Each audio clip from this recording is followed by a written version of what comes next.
अब बात कर लेते हैं कुछ साइंस की चीज़ों पे। हम अब बात करेंगे एट्रीब्यूशन थ्योरी। बहुत ही छोटे में सिंपल में बताती हूँ एट्रीब्यूशन थ्योरी क्या है।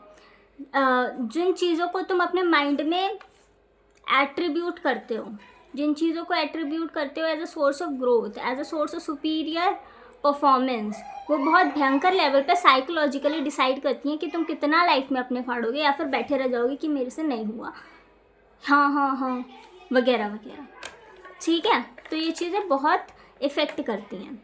एक बहुत बड़ी रिसर्च हुई थी, जैसे साइंटिस्ट खोज करते हैं तो बच्चों को क्या लगता है कि उनका दिमाग तेज था, वो कर ले गए। वो डायरेक्टली उनकी जो खोज थी ना उसको डायरेक्टली लिंक कर रहे हैं उनकी इंटेलिजेंस से, जो कि बहुत ही फालतू चीज़ है। और वो सोच रहे हैं कि हम तो नहीं कर पाएंगे, हम तो नहीं कर पाएंगे, है ना। तो ये चीज़ है। अब फिर क्या हुआ, जब उन्होंने बच्चों को उनकी पिछली लाइफ बताई, उनकी ऑटोबायोग्राफिकल लाइफ बताई, उनको बताया कि उनका एरर रेट कितना हाई था, उनका फेलियर रेट कितना हाई था। 10 जगह से उन्होंने फेलियर देखे, 10 जगह उनकी पिली हुई थी, 10 जगह उनको जीत नसीब नहीं हुई। तो फिर उन्होंने देखा कि बच्चों के माइंडसेट में एक चेंज आ रहा है। क्या चेंज आ रहा है? वो कि वो ये सोच रहे हैं कि हम भी कर सकते हैं ये चीज़, है ना। तो देयर आर मैनी एलिमेंट्स, सिर्फ इंटेलिजेंस एक एलिमेंट नहीं है सक्सेस का, है ना। तो जो सिस्टम उनका 20-30% सक्सेस रेट पे वर्क कर रहा था उसको उन्होंने मॉडिफाई किया, उन्होंने चीज़ों को इम्प्रूव किया, है ना, तब उनको जाके सक्सेस अचीव हुई है। तो ये बहुत बड़ी रिसर्च हुई थी ये एट्रीब्यूशन थ्योरी की। अगर मैं तुमसे पूछूं कि तुम्हारा गोल क्या है, तो अगर तुम्हारे दिमाग में ये चीज़ बैठी है ना कि मैं नहीं कर पाऊँगा, मेरा तो दिमाग इतना तेज़ नहीं है, मेरे पास ये नहीं है वो नहीं है, तो बहुत भारी परसेंटेज है कि तुम ऑलरेडी पीछे हट जाओ, है ना। तो ये चीज़ अपने दिमाग में बिल्कुल भी नहीं लानी है, इसीलिए मैंने ये थ्योरी तुमको इंट्रोड्यूस कराई, है ना। तो तुम्हें समझना है कि मे बी मेरा आउटपुट है वो नहीं निकल रहा क्योंकि मेरा सिस्टम काम कर रहा है ऑलरेडी 30% सक्सेस रेट पे।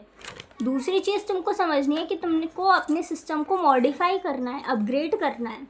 तीसरी चीज़ तुमको समझनी है कि तुम्हें ऑनेस्टली एफर्ट्स देने हैं, है ना। जितने यहाँ बैठे हैं जिनका एग्ज़ाम नहीं निकला, ऑनेस्टली बताना क्या उतने एफर्ट्स डाले थे? क्या रोज़ सुबह उठ के बैठ के पढ़े थे? क्या तुम फ़ोन में पिले हुए नहीं थे? क्या तुम प्यार में पड़े हुए नहीं थे? क्या पढ़े थे ना?